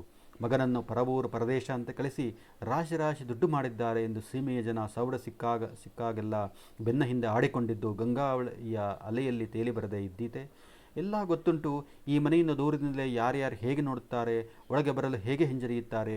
ಎರಡೇ ನಿಮಿಷದ ಮಾತಿಗೆ ಬಂದವರು ಆ 2 ನಿಮಿಷಗಳಲ್ಲಿ ಮನೆಯ ಮೂಲೆಗಳನ್ನು ಹೇಗೆ ನೋಡುತ್ತಾರೆ. ಅಂದ್ಲಯ್ಯ ಗೋವಿಂದಣ್ಣನ ಮನೆಯವರಿಗಿಂತ ಕಮ್ಮಿಯಾಗಿದೆ. ಧಾರವಾಡದಲ್ಲಿ ಒಂದು ಮನೆ, ಕಾರವಾರದಲ್ಲಿ ಒಂದು ಮನೆ ಕಟ್ಟಿಸಿದರೂ ಹೋದಲೆಲ್ಲ ತಮ್ಮ ಬಗ್ಗೆ ಮಾತಾಡ್ತಾರಂತೆ. 2 ವರ್ಷದ ಹಿಂದೆ ನಾವು ಮನೆ ಮಾರಲಿಕ್ಕೆ ತೆಗೆದಿದ್ದೇವೆ ಎಂಬ ಚಾಡಿ ಎಬ್ಬಿಸಿದವರು ಅವರೇ ಅಂತ ನಿರ್ಮಲಕ್ಕನಿಗೆ ಖಾತ್ರಿ ಇತ್ತು. ಹೀಗಾಗಿ ಈಗ ಶೂಟಿಂಗ್ಗಿಂತ ಹೆಚ್ಚು ಮನೆ ಒಳಗೆ ನೋಡಲಿಕ್ಕೆ ಬಂದವರೇ ಜಾಸ್ತಿ ಎಂದು ಗಂಡನಿಗೆ ಅನಿಸಿ ಅವನ ಹಾಗೆ ಚೀರಿದುಕೊಂಡಿದ್ದರಲ್ಲಿ ಬಿಲ್ಕುಲ್ ಆಶ್ಚರ್ಯವಿಲ್ಲ ಎಂದು ನಿರ್ಮಲಕ್ಕನಿಗೆ ಅನಿಸಿತು. ತನ್ನೊಳಗಿಂದ ಎದ್ದ ಮಾತು ಅದು ಹೇಗೆ ಗಂಡನ ಬಾಯಿಂದ ಸ್ಫೋಟಗೊಂಡಿತು ಎಂಬುದೇ ಅವಳಿಗೆ ತೋಚದಾಯಿತು. ಕಪಾಟದ ಧಾರಣೆ ಮುಚ್ಚುತ್ತಾ ಗಂಡ ಸ್ಫೋಟಗೊಂಡ ತಕ್ಷಣ ಅವಳಿಗೆ ಸಿನಿಮಾದ ದೃಶ್ಯದಂತೆಯೇ ಕಂಡಿತು. ಒಂದು ವೇಳೆ ಆ ಜಾಗದಲ್ಲಿ ಆ ಬೆಳಕಿನಲ್ಲಿ ಆ ಕಾಣಮೀನು ಹಾಗೆ ಕೆದರದೇ ಹೋಗಿದ್ದರೆ ಇದೆಲ್ಲ ಹೇಗೆ ಇರಲಿಲ್ಲ. ನಾನು ಇಷ್ಟೊತ್ತಿಗೆ ಸ್ಟೀಲ್ ತಟ್ಟೆಯಲ್ಲಿ ಸೂಜಿ ಮಲ್ಲಿಗೆಯನ್ನು ಕೇಳುತ್ತಾ ನಿಂತಿರುತ್ತಿದ್ದೆ. ಇವತ್ತು ಆ ಮಗುಗಳಿಗೆ ಗಿಡದಲ್ಲೇ ಉಳಿದು ಕಾಣೆ ಮೀನಿನ ಶೂಟಿಂಗ್ ನೋಡುವ ಭಾಗ್ಯ ಬಂತು. ದೂರದಲ್ಲಿ ಹೊಸೂರಿನ ದೋಣಿ ತಪ್ಪಿಸಿಕೊಳ್ಳುವ ಪರಿಯೇ ಇಲ್ಲದೆ ಜನರೇಟರ್ ವ್ಯಾನನ್ನು ಅತಿ ಹತ್ತಿರದಿಂದ ನೋಡುತ್ತಾ ನಿಂತಿದ್ದ ಸಮವಸ್ತ್ರದ ಶಾಲಾ ಮಕ್ಕಳನ್ನು ಭಗೀರಥರು ಶಾಕ್ ತಾಗೋದು ಎಂದು ಕಾಳಜಿಯಿಂದ ಹಿಮ್ಮೆಟ್ಟಿಸುತ್ತಿದ್ದರು. ಆ ದಿನ ತುಂಬ ಹೊತ್ತಿನವರೆಗೆ ಶೂಟಿಂಗ್ ನಡೆಯಿತು. ಮನೆ ತುಂಬ ಜನ ಇದ್ದಾಗ ಕೂರಲು ಮುಜುಗರವಾಗಿ ಅಲ್ಲಿ ಇಲ್ಲಿ ನಿಂತು ದೂರವಾಗಿದ್ದ ಇಬ್ಬರಿಗೂ ಇದ್ದಲ್ಲೇ ಕಾಲು ಸೋತು ಬಂತು. ಸೊಸೆಯ ರೂಮಿನಲ್ಲೇ ಒಳಗೆ ಮಲಗಿದ್ದ ಹೆಂಗಸರು ಒಳಗಿಂದ ಚಿಲಕ ಬೇರೆ ಹಾಕಿಕೊಂಡು ಬಿದ್ದಿದ್ದರು. ನಿರ್ಮಲಕ್ಕ ಮಾಳಿಗೆಯ ಮೆಟ್ಟಿಲ ಮೇಲೆ ಕೂತು ಬಿಟ್ಟರು. ಯಾವುದೋ ಕ್ಷಣದಲ್ಲಿ ಭಗೀರಥರು ಬಂದು ಸಮೀಪ ಮೆಟ್ಟಿಲ ಮೇಲೆ ಕೂತು ಬಿಟ್ಟರು. ಮೆಟ್ಟಿಲ ಮೇಲೆ ನಿರ್ಮಲಕ್ಕ, ಕೆಳ ಮೆಟ್ಟಿಲ ಮೇಲೆ ಭಗೀರಥ. ಒಳ್ಳೆ ಹಳೆ ಜೈವಂತ ಸ್ಟುಡಿಯೋದ ಫೋಟೋದ ಪೋಸಿನಲ್ಲಿ ತಾವಿಬ್ಬರೂ ಇದ್ದೇವೆ ಅಂತ ಶೂಟಿಂಗ್ ಸ್ಟಿಲ್ ಛಾಯಾಗ್ರಾಹಕನೊಬ್ಬ ಕಳ್ಳ ನಿಧಿಯನ್ನು ಕಂಡುಹಿಡಿಯುವಂತೆ ಛಕ್ ಅಂತ ಫೋಟೋ ಹೊಡೆದಾಗಲೇ ಇಬ್ಬರಿಗೂ ಅರಿವಿಗೆ ಬಂತು. ಕಳೆದೆಷ್ಟೋ ವರ್ಷಗಳಿಂದ ಈ ವಿಶಾಲ ಖಾಲಿ ಮನೆಯ ಏಕಾಂತದಲ್ಲಿ ಇಷ್ಟು ಸಮೀಪ ಹೀಗೆ ಕೂತಿದ್ದು ಇದೇ ಮೊದಲು. ಅದು ಈ ಮೀನುಪೇಟೆಯಂಥ ಗಜಿಬಿಜಿಯಲ್ಲಿ ಎಂಬುದು ಅರಿವಿಗೆ ಬಂದು ನಿರ್ಮಲಕ್ಕನಿಗೆ ಸುಮಾರಾಯಿತು. ಮುಜುಗರದಿಂದ ಏಳಲು ಹೋದರೆ ಸೋತ ಕಾಲಿನಲ್ಲಿ ಏಳಲು ಆಗಲಿಲ್ಲ. ಬಂದಾವಾಗಿನಿಂದ ಮೊಸಳೆಯ ನಮೂನೆಯ ಒಂದೇ ಬನೀನಿನಲ್ಲಿದ್ದ ಆ ಛಾಯಾಗ್ರಾಹಕ, 1 ನಿಮಿಷ ಪ್ಲೀಸ್, ಹಾಗೇ ಇರಿ ಮೇಡಮ್, ಸಾರ್ ಹೆಗಲ ಮೇಲೆ ಕೈ ಇಡಿ ಎಂದು ತ್ರಾಸು ಕೊಡತೊಡಗಿದ. ಊಟದ ಬೇಗ ಘೋಷಣೆಯಾಯಿತು. ಇಬ್ಬರಿಗೂ ಕೂತಲ್ಲೇ ಯೂನಿಟ್ಟಿನ ಊಟ ಬಂತು. ತನ್ನದೇ ಮನೆಯಲ್ಲಿ ತನ್ನ ಕೈಗೆ ಕೂತಲ್ಲೇ ಊಟದ ತಟ್ಟೆ ಬಂದು ಹೀಗೆ ಸರಬರಾಯಿ ಆಗುವುದನ್ನು ನಿರ್ಮಲಕ್ಕ ಕನಸಿನಲ್ಲೂ ಎಣಿಸಿರಲಿಲ್ಲ. ಮುಜುಗರವೋ ಲಜ್ಜೆಯೋ ಅನಿರೀಕ್ಷತೆಯ ತಬ್ಬಿಬ್ಬೋ ಎಂದು ವಿಂಗಡಿಸಲಾಗದಂತೆ ಅವರ ಕಣ್ಣು ತುಂಬಿ ಬಂದು ದೀಪಗಳೆಲ್ಲ ಸ್ಫಟಿಕದಂತೆ ಅರಳಿ ಮಂಜಾದವು. ಯಾವಾಗದರೊಮ್ಮೆ ತನಗೆ ಬೇರೆ ಯಾರೋ ದೋಸೆ ಮಾಡಿ ತಂದು ಒತ್ತಾಯ ಮಾಡಿ ಬಡಿಸಿದಂತೆ ತನಗಿಂತ ಮೊದಲೇ ಬೇರೆ ಯಾರೋ ಎದ್ದು ಅಡಿಗೆ ಕೋಣೆಯಲ್ಲಿ ಟಕ್ ಟಕ್ ಎಂದು ಗ್ಯಾಸೊಲೆ ಹೊತ್ತಿಸಿ ಚಹಾಕ್ಕಿಟ್ಟಂತೆ ಆ ಚಹಾ ಆಗುವ ತನಕ 2 ನಿಮಿಷ ಮತ್ತೆ ಬೆಚ್ಚಗೆ ಮಲಗುವ ಆಶ್ವಾಸನೆ ಸಿಕ್ಕಂತೆ ಅವರಿಗೆ ಆಗಾಗ ಹಗಲುಗನಸು ಆಗುತ್ತಿತ್ತು. ಇದು ಅಂಥದೇ ಬಂದಿರಬಹುದು ಎಂಬ ಭಾಸವಾಯಿತು. ಭಗೀರಥರು ಎಂದಿನಂತೆ ಗದ್ದಕ್ಕೆ 1-2 ಅಗಳು ಅಂಟಿಸಿಕೊಂಡು ತಲ್ಲೀನರಾಗಿ ಯಾರದೋ ಮದುವೆ ಮಂಟಪದಲ್ಲಿ ಕಣ್ಣಲ್ಲೇ ಚಲೋ ಆಗದೆ ಅಲ್ಲ ಎನ್ನುತ್ತಾ ಉಣ್ಣುತ್ತಿರುವಂತೆ ಕಂಡು ನಿರ್ಮಲಕ್ಕನಿಗೂ ಅಕ್ಕರೆಯಾಯಿತು. ಮತ್ತೆ ಆ ಮೊಸಳೆ ಟೀ ಶರ್ಟಿನ ಛಾಯಾಗ್ರಾಹಕ ಛಕ್ಕೆಂದು ಬಿಟ್ಟರೆ ಎಂದು ಲಘು ಬಗೆಯಿಂದ ಎಡಗೈಯಿಂದ ಗಂಡನ ಗದ್ದದ ಅಗುಳನ್ನು ತೆಗೆದರು. ಭಗೀರಥರು ಸ್ವಪ್ನ ಭಂಗವಾದಂತೆ ಗೊಂದಲದ ಕೈಗಳಿಂದ ನೋಡಿದರು. ಯೂನಿಟ್ ಹುಡುಗ ಊಟ ಮುಗಿಸಿದ ತಾಟನ್ನು ಇಸಿದುಕೊಳ್ಳಲು ಬಂದ. ನಿರ್ಮಲಕ್ಕ, ಬೇಡ ನಾನೇ ಒಯ್ದಿರುತ್ತೇನೆ ಎಂದು ತಾಟನ್ನು ಬಲಕ್ಕೆ ವಾಲಿ ಅಡಗಿಸುವ ಪ್ರಯತ್ನದಲ್ಲಿದ್ದಾಗ ಭಗೀರಥರು, ರಾಜಮರ್ಯಾದೆಯನ್ನು ಹಾಗೆಲ್ಲ ತಿರಸ್ಕರಿಸಬಾರದು ಎಂಬಂಥ ವರಸೆಯಲ್ಲಿ ಹೂಂ ಕೊಡು ಎಂದರು. ಹುಡುಗ ಇಬ್ಬರ ಖಾಲಿ ತಾಟ ಇಸಿದುಕೊಂಡು ಹೋದ. ನಿರ್ಮಲಕ್ಕ ಕೈ ತೊಳೆಯಲು ಹಿತ್ತಲ ಹಿಂಬದಿಯ ಬಸಳೆ ಚಪ್ಪರದ ಹತ್ತಿರದ ಪಾತ್ರೆ ತೊಳೆಯುವ ನಳದ ಕಡೆಗೆ ಧಾವಿಸಿದರು. ಭಗೀರಥರು ಹಿಂಬಾಲಿಸಿದರು. ಕೈ ತೊಳೆದು ಪಚಪಚ ಮುಖಕ್ಕೆ ನೀರು ಹೊಡೆದುಕೊಂಡ ಮೇಲೆ ಇಬ್ಬರಿಗೂ ಆರಾಮೆನಿಸಿತು. ಅಲ್ಲಿಂದ ಹೊರಳಿ ನೋಡಿದರೆ ഇരുಳಲ್ಲಿ ಅಜೀರ್ಣವಾಗುವಷ್ಟು ಬೆಳಕು ತುಂಬಿ ತುಳುಕುತ್ತಿರುವ ಮನೆ ತುಳಸಿ ಹಬ್ಬದ ಆಕಾಶಬುಟ್ಟಿಯಂತೆ ಕಂಗೊಳಿಸುತ್ತಿತ್ತು. ನೆರೆದಿದ್ದ ಜನರಲ್ಲಿ ಕೆಲ ಹೆಂಗಸರು ಹುಡುಕಿಕೊಂಡು ಬಂದು ನಿರ್ಮಲಕ್ಕ ಬತ್ತಿ ಹಾಂ ಎಂದು ವಿದಾಯ ಹೇಳಿ ಕರಗಿದರು. ಇಬ್ಬರಿಗೂ ಏನೋ ಒಂದೇ ನಮೂನೆಯ ಕಳವಳ ಆಗುತ್ತಿದೆ. ಪರಸ್ಪರ ಹೇಳಬೇಕು, ಸಂತೈಸಬೇಕು ಅನಿಸುತ್ತಿದೆ. ಹೇಗೆ ಅಂತ ಗೊತ್ತಾಗ್ತಾ ಇಲ್ಲ. ಇದು ಕಳವಳವೇ ಹೌದು ಎಂಬುದ ಖಾತರಿಯೂ ಇಲ್ಲ. ಒಂದು ನಮನೆಯ ಆರಾಮೂ ಇದ್ದಂತಿದೆ. ಸುಮ್ಮನೆ ಬಿದ್ದಿದ್ದ ಈಳಿಗೆ ಮನೆಗೆ ಇದ್ದಲ್ಲೇ ಗಂಗಾವಳಿ ಗಾಳಿಯೇ ಸಾಣೆ ಹಾಕಿದಂತೆ. ಸಾಣೆ ಹಾಕಿದಷ್ಟು ಆ ಮನೆ ಗಾಳಿಯನ್ನೇ ರೂಹಿಲ್ಲದ ಕೇಡಿಲ್ಲದ ಸೂಕ್ಷ್ಮದಲ್ಲಿ ಕೊಯ್ಯುತ್ತಿರುವಂತೆ, ತಮ್ಮ ಕುರಿತು ತಾವೇ ಊಹಿಸಿಕೊಂಡು ಬದುಕುತ್ತಾ ಬಂದ ಕಥೆಗಳ ಭಂಗುರತೆಯಂತೆ, ಇಸ್ಪೀಟಿನ ಎಲೆಗಳನ್ನು ಪಟಪಟ ಕಲಸಿ ಹಂಚಿದ ಮೇಲೆ ಪ್ರತಿಯೊಬ್ಬರೂ ತಮ್ಮದೇ ಆದ ಅಸಹಾಯಕ ಗುಟ್ಟಿನಲ್ಲಿ ಜೋಡಿಸಿಕೊಳ್ಳುವಾಗಿನ ಅಜ್ಞಾತದ ಸಂಭ್ರಮದಂತೆ, ಅದೇ ಮನೆಯಿಂದ ಏನೋ ಒಂದು ಬಿಡುಗಡೆ. ಗಂಗಾವಳಿಯ ತಡಿಯುದ್ದಕ್ಕೂ ಬೇರೆ ಬೇರೆ ಜಾಗದಲ್ಲಿ ಕುಳಿತು ಗಾಳ ಹಾಕುವ ಮುನ್ನನ ದಾರದ ದೊಡ್ಡ ಉಂಡೆ ಅವ ಗಾಳು ಹಾಕುವ ತನಕ ಅವನ ಪಕ್ಕ ತಡಿಯಲ್ಲಿ ಒಂದು ಬಗೆಯ ಅನಾಥ ಉಪಯುಕ್ತತೆಯಲ್ಲಿ ಕಾಯುತ್ತಿರುವಂತೆ ನಿರ್ಮಲಕ್ಕ ಭಗೀರಥ ಇಬ್ಬರು ಎಷ್ಟೋ ಹೊತ್ತಿನ ತನಕ ಹಾಗೆ ಕೂತರು. ಗಾಳ ಹಾಕುವಾಗ ಯಾರು ತಾನೇ ಮಾತಾಡುತ್ತಾರೆ. ಮಾತನಾಡದೆ ಕೂತು ಗಾಳ ಹಾಕುತ್ತಾನೆಂದೇ ಅವನಿಗೆ ಮೊನ್ನ ಎಂದೇ ಹೆಸರು ಬಂದಿತ್ತು. ಆಕಾಶ ಬುಟ್ಟಿಯ ದೀಪಗಳು ಆರುತ್ತಾ ವಾಹನಗಳೆಲ್ಲ ತಾವು ಬೀಡು ಬಿಟ್ಟಿದ್ದ ಕಾರವಾರಕ್ಕೆ ಹೊರಡುತ್ತಾ ಕೊನೆಯ ವಾಹನದ ಸದ್ದು ಕ್ಷೀಣವಾಗುವವರೆಗೂ ಇಬ್ಬರೂ ಹಾಗೆಯೇ ಡೈಲಾಗೆ ಇನ್ನು ಕೈಗೆ ಬರದ ಪಾತ್ರಧಾರಿಗಳಂತೆ ಕೂತೇ ಇದ್ದರು. ಆದರೆ ಮನೆ ಗೋಡೆಯಲ್ಲಿ ಎಂದೂ ಮಾತನಾಡದೆ ತೂಗಿಕೊಂಡಿದ್ದ ಭಗೀರಥರ ಮಿಲಿಟರಿ ದೊಡ್ಡಣ್ಣ, ಗೋಕರ್ಣದ ಗಣಪತಿ, ಸರ್ದಾರ್ ಪಟೇಲ್, ದಿನಕರ ದೇಸಾಯಿ ಜೊತೆ ಮಗ ಸೊಸೆ ಚುಟ್ಟಿ ಎಲ್ಲರೂ ಈ ಸಿನಿಮಾದ ಮೂಲಕ ಬೇರೆ ಯಾವುದೋ ಕಥೆಯಲ್ಲಿ ಸದ್ದಿಲ್ಲದೆ ಸೇರಿ ಹೋಗಿದ್ದರು. ತನ್ನ ಎಂದಿನ ಮೂಲ ದೀಪಗಳಲ್ಲಿ ನಿಂತಿದ್ದ ಮನೆಗೊಂದು ವಿಸರ್ಜನೆಯ ವಿಷಣ್ಣತೆ ಬಂದಿತ್ತು. ಕಥೆಯ ಕಸ ಮನೆಯಿಡೇ ಇತ್ತು. ಗಂಡ ಹೆಂಡತಿ ಇಬ್ಬರು ಒಂದೊಂದೇ ಕೋಣೆಯನ್ನು ಹೊಸದೇ ಕುತೂಹಲದಿಂದ ನೋಡಿದರು. ಇಡೀ ಮನೆಯಲ್ಲೊಂದು ವಿಚಿತ್ರವಾದ ಶಾಖದ ಘಾಟು ನೆಲೆಗೊಂಡಿತ್ತು. ಹೊಸದೊಂದು ಸಂಸಾರ ಬಾಡಿಗೆಗೆ ಬಂದಂತಹ ಭಾಸ ಇತ್ತು. ಭಗೀರಥರು ಕರೆದ ನಿಮ್ಮೂ ಈಗಲೂ ನಿರ್ಮಲಕ್ಕನಿಗೆ ಕೇಳಿಸುತ್ತಿತ್ತು. ನಿರ್ಮಲಕ್ಕ ಮೇಲಿನ ಕೋಣೆಗೆ ಹೋದರೆ ಅಲ್ಲಿ ಮೇಕಪ್ ಪರಿಮಳ ಇತ್ತು. ಕಪಾಟು ಸ್ತಬ್ಧವಾಗಿ ನಿಂತಿತ್ತು. ಅದನ್ನು ತೆಗೆದು ನೋಡುವ ಬಿಲ್ಕುಲ್ ಮನಸ್ಸು ಅವರಿಗಾಗಲಿಲ್ಲ. ಏಕೆಂದರೆ ಆ ಕಪಾಟಿನಲ್ಲಿ ಏನಿದೆ ಅನ್ನುವುದಕ್ಕಿಂತ ಏನಿಲ್ಲ ಎಂಬುದರ ಮೇಲೆ ಇವತ್ತು ಪ್ರಖರ ಬೆಳಕು ಬಿದ್ದಿತ್ತು. ತಾನೂ ಕೂಡ ಈ ತನಕ ಇಲ್ಲದ ವಸ್ತುಗಳನ್ನೇ ಅದರಲ್ಲಿ ಇಡುತ್ತಾ ಬಂದೆಯನ್ನು ಅನಿಸಿ ಆ ಇಲ್ಲದ ವಸ್ತುಗಳನ್ನೇ ಬಹಿರಂಗವಾಗಿ ಯಾರೋ ಲಪಟಾಯಿಸಿದಂತಹ ವಿಲಕ್ಷಣ ಭಾವನೆಯಾಯಿತು.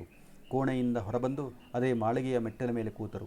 ಕೆಳಗೆ ಹೊರಬಾಗಿಲು ಮುಚ್ಚಿ ತಿಲಕ ಹಾಕಿದ ಭಗೀರಥರು ಮರುಚಿಂತನೆ ಮಾಡುವವರಂತೆ ಇನ್ನೊಮ್ಮೆ ಮುಖ್ಯ ಹಜಾರವನ್ನು ಮಿಕ್ಕಿ ನೋಡಿ, ಎರಡ ಹಿಡಿ ತಗಬಾ, ಕಸ ಹೊಡೆದೇ ಬಿಡ್ವಾ, ಇಲ್ಲಿದ್ರೆ ನಿದ್ರೆ ಬರುವಂಗಿಲ್ಲ ಎಂದರು. ನಂತರ ನೀರಿನ ಟ್ಯಾಂಕಿಯ ಪಂಪು ಚಾಲು ಮಾಡುವ ಎಂದು ಹೋದವರು ಅಲ್ಲಿಂದಲೇ ಅರೆ ಬಾಪ್ರೆ ಎಂದು ಕೂಗಿದರು. ಹಂಡೆಯ ಒಳಗೆ ಬೇಕಾದ ತೆಂಗಿನ ಸಿಪ್ಪೆ ಪೇರಿಸಿರುವ ಜಾಗದಲ್ಲಿ ಮೇಕಪ್ ಹಾಕಿಕೊಂಡೇ ಕಿಶೋರನೆಬ್ಬ ಮುರುಟಿ ಮಲಗಿಬಿಟ್ಟಿದ್ದ. ಇವರು ಲೈಟ್ ಹಾಕಿ ಬಗೇಲಿ ಬಾ ಎಂದು ನಿರ್ಮಲಕ್ಕನನ್ನು ಕೂಗಿದರೂ ಏಳಲಾಗದಷ್ಟು ಆಳವಾದ ನಿದ್ದೆಯಲ್ಲಿದ್ದ. ಚಲಿಸುತ್ತಿರುವ ಕಥೆಯೊಂದರಿಂದ ಕಳಚಿ ಹಿಂದೆ ಬಿದ್ದ ಪಾತ್ರದಂತಿದ್ದ ಅವನನ್ನು ಏನು ಮಾಡಬೇಕೆಂದು ತಿಳಿಯದ ಭಗೀರಥ ಅಲ್ಲಿ ಜಗಲಿ ಮಂಚದ ಮೇಲೆ ಆರಾಮಾಗಿ ಮಲಗಿಡ್ಡಿಲ್ಲ. ಇಲ್ಲೆಂತಕ್ಕೆ ಎಂದು ಅಳಕು ದನಿಯಲ್ಲಿ ಹೇಳಿದರು. ನಿರ್ಮಲಕ್ಕ ಅವನ ಮೈದಡವಿ ನೋಡಿದರು. ಸಣ್ಣ ನಿದ್ದೆ ನಳಿಕೆದಿದ್ದ ಅವನು ಧಡಕ್ಕನೆ ಎದ್ದು ಕೂತು ಅರೆಗನಸಲ್ಲೋ ಎಂಬಂತೆ ಸಾರಿ ತಪ್ಪಾಯಿತು, ಇನ್ನು ಮಾಡಲ್ಲ, ಫ್ರೆಂಡ್ಶಿಪ್ ಎಂದು ತೊದಲಿದ. ಹಣೆಯಲ್ಲಿ ಸಣ್ಣ ಬೆವರಿತ್ತು. ಹಣೆ ಮುಟ್ಟಿ ನೋಡಿದ ನಿರ್ಮಲಕ್ಕ ಅಯ್ಯೋ ಜ್ವರ ಉಂಟು ಎಂದರೂ ಅವನು friendship, golden ship, silver ship ಎಂದು ತೊದಲಿ ಅಳತೊಡಗಿದ. ಅವನು ಪಾತ್ರದ ಡೈಲಾಗ್ ಹೇಳುತ್ತಿದ್ದಾನೋ, ಅವನದೇ ಮಾತನಾಡುತ್ತಿದ್ದಾನೋ ಅಥವಾ ಜ್ವರದ ಮಂಪರಿನಲ್ಲಿ ಬಡಬಡಿಸುತ್ತಿದ್ದಾನೋ ಗೊತ್ತಾಗುತ್ತಿರಲಿಲ್ಲ. ಬಿಸಿ ನೀರು ಮಾಡ್ಕೊಂಡ ಬರ್ತೆ, ನೀವು ಜಗಲಿಗೆ ಕರ್ಕ ಹೋಗಿ ಎಂದು ನಿರ್ಮಲಕ್ಕ ಅಡಿಗೆ ಮನೆಗೆ ಓಡಿದರು. ಪೋಷಕರ ಪಾತ್ರದಲ್ಲಿದ್ದ ಪೋಷಾಕಿನಲ್ಲಿದ್ದ ಆ ಕಿಶೋರ ಬೆವರಿಗೆ ಅಲ್ಲಲ್ಲಿ ಮಾಸಿದ ಮೇಕಪ್ನಲ್ಲಿ ಹಿಂಡ ನಗಲಿದ ಭೀತರಣ ಹರಿಣದಂತೆ ಕಾಣುತ್ತಿದ್ದ. ಮತ್ತೆ ಅಳು ನಿಂತರೂ ಬಿಕ್ಕಳಿಕೆ ನಿಲ್ಲದ ಮಗುವನಂತೆ ಕಂಪಿಸುತ್ತಿದ್ದ. ಸಾರಿ ಫ್ರೆಂಡ್ಶಿಪ್ ಅಂದ.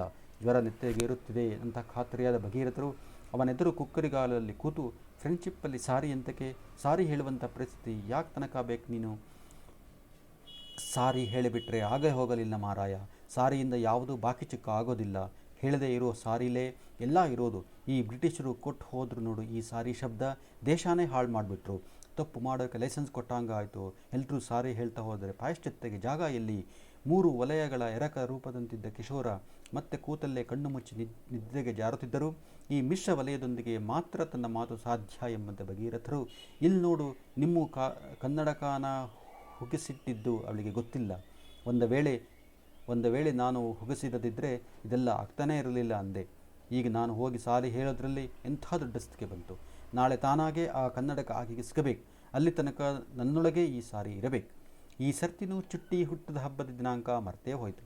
ಅವಳೇ ಫೋನ್ ಮಾಡಿದ್ರು ಹೊಳಿಲೇ ಇಲ್ಲ. ಕಡೆಗೆ ಅವಳೇ ಬಾಯ್ಬಿಟ್ಟು ಅಂದ ಮೇಲೆ ಕೊಮಣೆ ಮಾತಾಡಿದ್ವಿ. ಆ ತಪ್ಪಿಗೆ ಸಾರಿ ಅಂದುಬಿಟ್ರೆ ಏನು ಕಿಸಿದಂಗಾಯಿತು. ಈಗ ಬಿಸಿ ನೀರು ತಂದ ನಿರ್ಮಲಕ್ಕ ಭಗೀರಥರ ಅಪರೂಪದ ಮಾತು ಕೇಳುತ್ತಾನೆಂತ ಬಿಟ್ಟರು. ಈಗಷ್ಟೇ ಇಲ್ಲಿ ಜ್ವರ ಪೀಡಿತ ವೇಷಧಾರಿಯ ಎದುರಲ್ಲಷ್ಟೇ ಪ್ರಕಟಗೊಂಡ ಈ ಮಾತುಗಳು ಎಲ್ಲಿಂದ ಬಂದುವೋ ಎಂದು ಗಾಬರಿಯಲ್ಲಿ ನೋಡಿದರು. ಚೂಟಿ ನೋಡುವಂತೆ ನೋಡಿದರು. ಕಪಾಟಿನಿಂದ ಇಲ್ಲದ ವಸ್ತುಗಳು ಪ್ರಕಟಗೊಂಡಂತೆಯೇ ಈ ಮಾತುಗಳೂ ಬರುತ್ತಿದ್ದವು. ಇಬ್ಬರೂ ಮೆಲ್ಲಗೆ ಆ ಪಾತ್ರವನ್ನು ಎಬ್ಬಿಸಿ ಜಗುಲಿಯ ಮಂಚದ ಮೇಲೆ ಕೂಡಿಸಿ ಟ್ರೋಸಿನ್ ಕೊಟ್ಟು ನೀರು ಕುಡಿಸಿ ಕಷಾಯನ ಕುಡಿಸಿ ಮಲಗಿಸಿದರು. ನಿರ್ಮಲಕ್ಕ ತಣ್ಣೀರಿನ ಪಟ್ಟಿಯನ್ನು ಮೆಲ್ಲಗೆ ಅವನ ಜ್ವರದ ಹಣೆಯ ಮೇಲೆ ಇಟ್ಟು ಒತ್ತಿದಳು. ಏನಿಲ್ಲ, ಬೆಳಗಾಗದ್ರೊಳಗೆ ಆರಾಮಾಗ್ತದೆ ಎಂದು ತುಂಬ ಅಕ್ಕರೆಯಿಂದ ಹೇಳುತ್ತಾ, ಪಾಪ ಯಾರ ಪೋರನೋ ಏನೋ ಎಂದು ಮನದಲ್ಲೇ ಮುರುಗಿದರು. ಭಗೀರಥರು ಮನೆಗೇಟು, ಹೊರಬಾಗಿಲು, ಹಿತ್ತಲೆಯ ಕಡೆಯ ನೆಲ ಎಲ್ಲ ನೋಡಿಕೊಂಡು ಬರುವಾಗ ನಡುರಾತ್ರಿ. ದೂರದಲ್ಲಿ ಈ ಅಪರಾತ್ರಿಯಲ್ಲೂ ಮೊನ್ನ ಗಂಗಾವಳಿಯ ತಡಿಯಲ್ಲಿ ಹುಣ್ಣಿಮೆಗೆ ಬರುವ ಏಡಿಗಳನ್ನು ಹಿಡಿಯುವುದು ಪ್ಲಕ್ ಪ್ಲಕ್ ಎಂದು ನೀರಲ್ಲೇ ತಡಿಯನ್ನು ಹಿಡಿದು ನಡೆಯುತ್ತಿದ್ದ. ಅವನು ಮಾತಾಡುವುದು ಗಂಗಾವಳಿಯಲ್ಲಿ ಬೆಳದಿಂಗಳನ್ನು ಬೆರೆಸುವ ಅಲೆಗಳೊಂದಿಗೆ ಮಾತ್ರ. ಚುಟ್ಟಿ ಬಂದಾಗೆಲ್ಲ ಹೇಳುವ ಮುನ್ನವೇ ಸಿಹಿರಿನ ಕೆಂಪು ಕೊಂಡಿಯ ಏಡಿಗಳನ್ನು ತಂದುಕೊಟ್ಟು ಹೋಗುತ್ತಿದ್ದ. ಮುನ್ನ ಮಧ್ಯರಾತ್ರಿ ಆಯಿತು, ಮನೆಗೋಗು ಎಂದು ಕುಯ್ ಹಾಕಿ ಭಗೀರಥರು ಅವನಿಗೆ ಸನ್ನೆಯೊಂದಿಗೆ ಕೂಗಿ ಹೇಳಿದರು. ಅವನ ಅಡ್ಡಿಲ್ಲ ಎಂಬಂತೆ ಬೆಳದಿಂಗಳಲ್ಲೇ ತಲೆ ಅಲ್ಲಾಡಿಸಿದ. ಉರುವಳೆ ತಾರಿಯ ಧಕ್ಕೆಯಲ್ಲಿ ಗಂಗಾವಳಿಯ ನೀರು ಮಾತಾಡುತ್ತಿತ್ತು. ಆಚೆಯ ಹೊಸೂರಿನ ರಸ್ತೆಯಲ್ಲಿ ನಿಶಾಚರಿ ಲಾರಿಗಳು ಹಾಯುತ್ತಿದ್ದವು. ಗೇಟಿನ ಬಳಿ ಮಲ್ಲಿಗೆ ಮಂಟಪದ ಕಟ್ಟಿಗೆ ಮೇಲೆ ಕೆಲ ಹೊತ್ತು ಕೂತಿದ್ದು ಭಗೀರಥರು ಒಳಬಂದು ಮಲಗುವ ಮುನ್ನ ಇನ್ನೊಮ್ಮೆ ಆ ಕಿಶೋರನ ಬರಿ ಹೋದರು. ಸಾಕಷ್ಟು ಹೊತ್ತು ಕೂತು ಅದಾಗಲೇ ನಿರ್ಮಲಕ್ಕ ಮಲಗಲು ಮೇಲೆ ಹೋಗಿದ್ದರು. ಅಷ್ಟರಲ್ಲೇ ಹಜಾರದಲ್ಲಿ ಕಸವನ್ನೂ ಹೊಡೆದು ಹೋಗಿದ್ದರು. ಅವನ ಹಣೆಯ ಮೇಲೆ ತಣ್ಣೀರಿನ ಪಟ್ಟಿ ಭದ್ರವಾಗಿತ್ತು. ಅದರಿಂದ ತೊಟ್ಟಿಕ್ಕಿದ ನೀರಿಗೆ ಅವನ ಹಣೆ ಕೆನ್ನೆಯ ಮೇಕಪ್ನ ಬಣ್ಣ ಕರಗಿ ಇಳಿದು ಅವನ ತಲೆದಿಂಬಿನ ಬಿಳಿ ಹೊದಿಕೆಯ ಮೇಲೆ ಬಣ್ಣದ ಚಿತ್ತಾರವನ್ನು ಮೂಡಿಸುತ್ತಿತ್ತು. ಅವನ ಮೊಗದ ತುಂಬ ಪುಟ್ಟ ನೀರಿನ ಧಾರೆಯ ಗುರುತಿನ ಜೊತೆಗೆ ಕಣ್ಣೀರಿನ ಗೆರೆಗಳು ಸೇರಿಕೊಂಡು ಅಸ್ಪಷ್ಟವಾದ ಮುಖಾವರ್ಣಿಕೆಯಿಂದ ಸ್ಪಷ್ಟವಾದ ಮೊಗವೊಂದು ಇನ್ನೇನು ಮೆಲ್ಲಗೆ ಮೂಡಿ ಬರುವಂತೆ ಕಾಣುತ್ತಿತ್ತು.